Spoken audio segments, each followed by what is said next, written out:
presidente, presidenta, ciudadano secretario. Yo quisiera recordar el propósito del presidente expresado varias veces y en la última ocasión el 2 de septiembre pasado.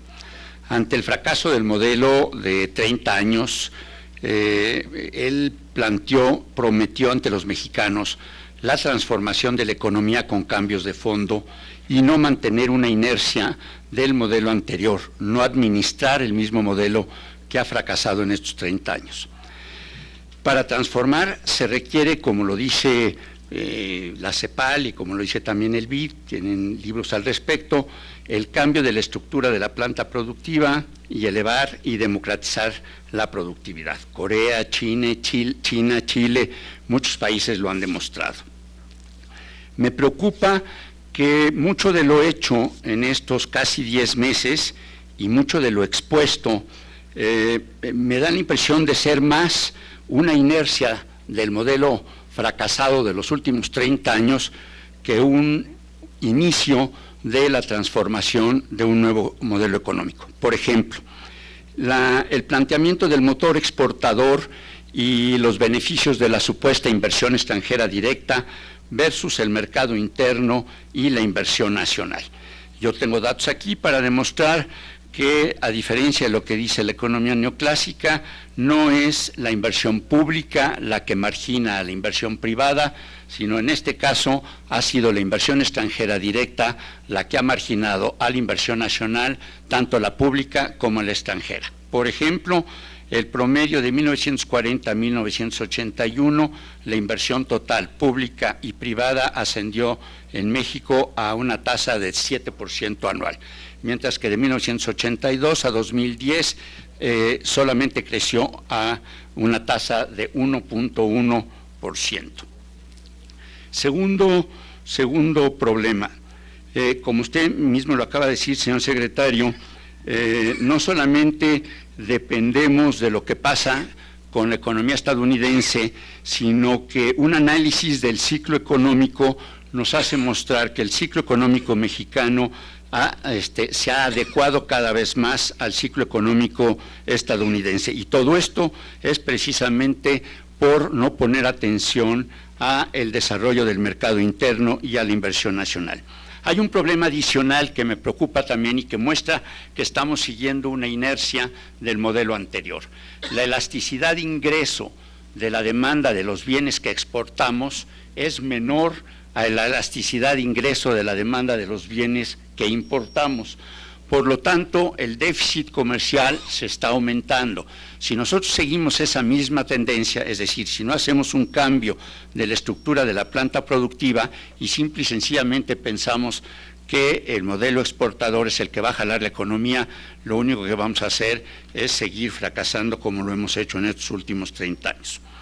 Se planteó, por ejemplo, se está hablando del problema de que con los impuestos a los insumos de los proveedores, aportados por los proveedores a la planta, a las 6.257 empresas maquiladoras y manufactureras de exportación. Bueno, yo diría, ¿por qué no, si verdaderamente queremos transformar la economía, por qué no pensar al revés? ¿Por qué no pensar en trasladar las cadenas de valor aquí a territorio nacional o todavía mejor aún, crear esas cadenas de valor en el mercado nacional?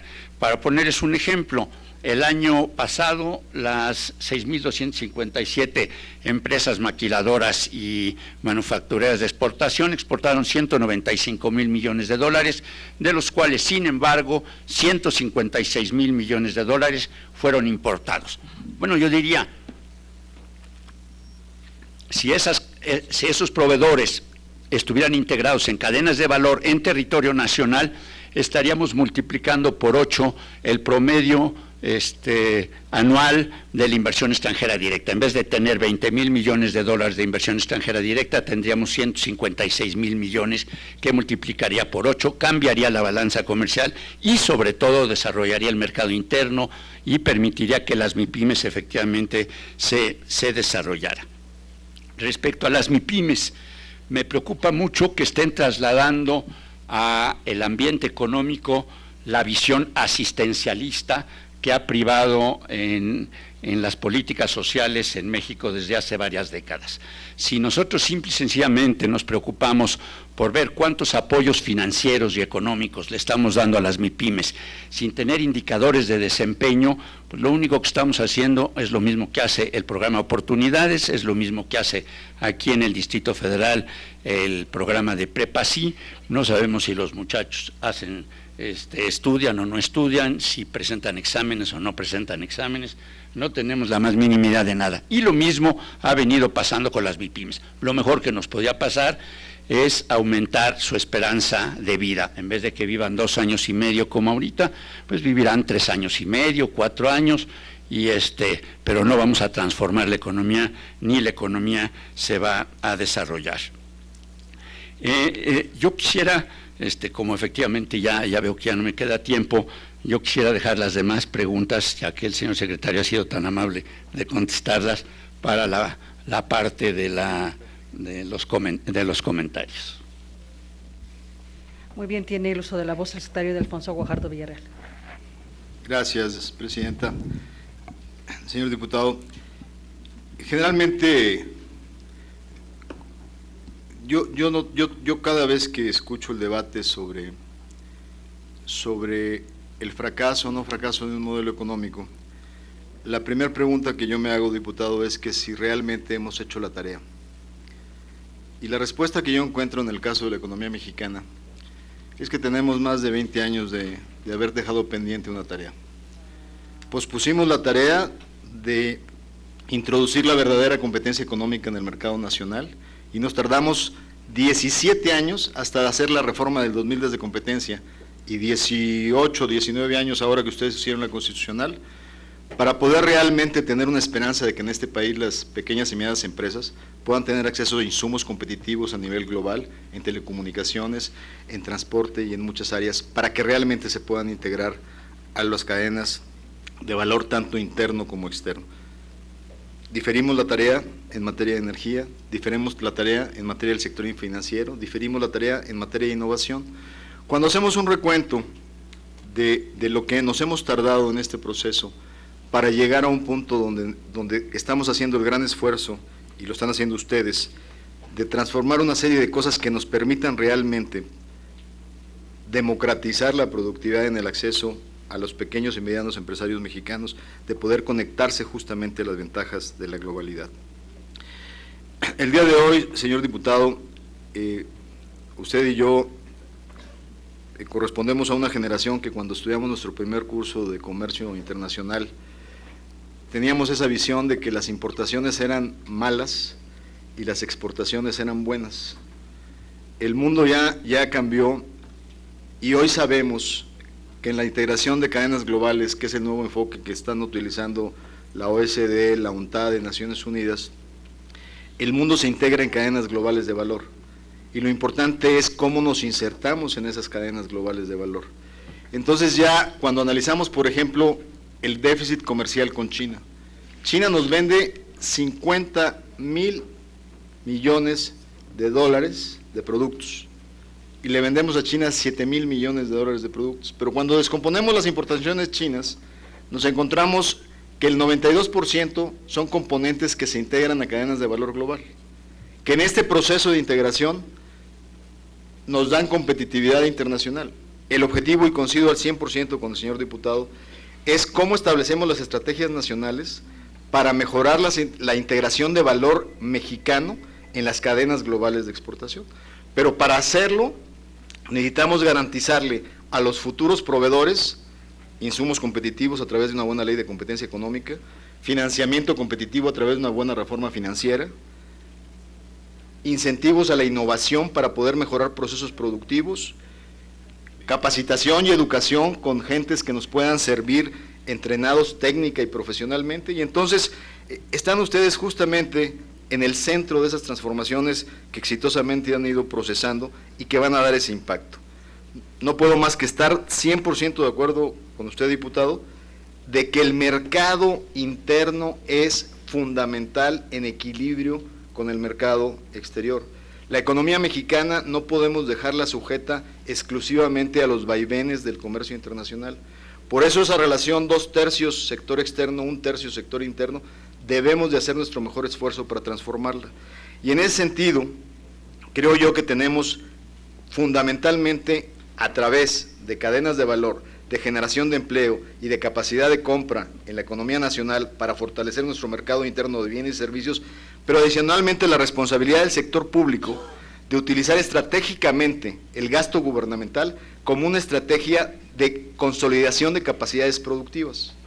Y en este sentido, es uno de los grandes temas intersecretariales que estamos desarrollando en el sector económico, el Gabinete México Próspero y las entidades paraestatales. ¿Cómo podemos utilizar el gasto gubernamental para avanzar las capacidades productivas del país? Doy un ejemplo. Hay países que establecen demanda de bienes y servicios en licitaciones de tecnología no existente, por ejemplo, en el sector militar aeroespacial para compra de aviones, pero que dicen, la licitación también incluye tu compromiso, empresa que me vas a vender, para establecer una parte de tu proceso productivo en México, como parte de los compromisos, para ir fortaleciendo capacidades productivas y transferencia tecnológica nacional. En ese sentido, hay que utilizar todos los instrumentos públicos y estamos trabajando con todas las secretarías de Estado para utilizar eficientemente el gasto público y construir sus talentos. Perdón, se me acabó el tiempo, pero solo daría un ejemplo más. En el caso de las obras públicas de gran dimensión, que a veces el país licita, la ganan empresas extranjeras, vienen empresas extranjeras y lo único que hace es dividir contratos nacionales, cuando lo terminan haciendo empresas nacionales en forma fraccionada, y finalmente no hay ni transferencia de tecnología, ni hay aportación a capacidades productivas nacionales. Tenemos en la capacidad del presupuesto que ustedes autorizan, determinar una política pública para construir capacidades productivas en el territorio nacional. Muy bien. Tienes el uso de la voz hasta por 3 minutos para el comentario del diputado Adolfo Uribe. Muchas gracias, Presidenta. Muchas gracias, ciudadano secretario. Voy a tratar de hacer muy rápido. Eso de que no hicimos la tarea me suena a lo que dicen muchos de mis compañeros de izquierda. No, pues el problema del socialismo real falló pues, por Stalin, por Mao Zedong, por X y por Z. Y bueno, yo digo, ¿por qué no nos preguntamos si el modelo es el que falló y no fallaron Stalin y Mao Zedong y los demás dirigentes? Entonces yo también me gustaría que hiciéramos una autocrítica, no solamente si hicimos la tarea, sino si el modelo económico efectivamente es el adecuado o no es el adecuado. Segundo punto, yo creo que el problema no es nada más estar integrado en las cadenas globales de valor. Yo creo que tenemos que pensar en cadenas nacionales de valor, no solamente cadenas globales de valor. Y tenemos que pensar en clústeres y cadenas de valor que sean promovidas a la hora de dar los apoyos financieros y los apoyos tecnológicos. El hecho de que cada una de las micro, pequeñas o medianas empresas reciba apoyos financieros y capacidad tecnológica no la hace competitiva per se en un mundo de mercados oligopólicos. Tenemos que hacer que se integren en clústeres y sobre todo en cadenas de valor. Por lo tanto, tenemos que trabajar al mismo tiempo con las micro, pequeñas y medianas empresas y con las grandes empresas. Y en términos de competitividad, yo creo que desde la Ley Federal del Trabajo en septiembre hubo dos posiciones totalmente diferentes. La que planteaba que la competitividad dependía de la reducción de costos, en aquella época eran los costos salariales, ahora es energía, telecomunicaciones, transportes y finanzas, y los que planteamos a través del artículo 153 de la Ley Federal del Trabajo, que el problema de la competitividad era incrementar la productividad. Y seguimos insistiendo con la constitución del Comité Nacional de Productividad, que el problema es precisamente la productividad. Me preocupa que el Comité Nacional de Productividad haya sido puesto a un lado y ahora ya simplemente se tome en cuenta el Consejo Consultivo del Consejo Coordinador Empresarial. Y finalmente, señor secretario, con todo respeto, a principios de julio se le presentó la iniciativa de ley reglamentaria de los artículos 25 y 26 constitucionales en materia de competitividad. firmada por diputados de 5 partidos, entre los cuales están los 3 mayores. Usted nos hizo el ofrecimiento de que para finales de julio nos tendría usted un comentario sobre lo que planteábamos en esa iniciativa, y estamos a finales de septiembre y seguimos en el aire. Yo le agradecería mucho, lo mismo que me permití pedirle al secretario de Hacienda en la comparecencia de hace 10 días, que sea usted tan gentil de ofrecer una fecha concreta en la cual la Comisión de Competitividad pueda ir a visitarlo ante este pleno de Comisiones Unidas, para que podamos discutir los pros y los contras de la iniciativa de ley reglamentaria que ya está para ser dictaminada. Muchas gracias, señores.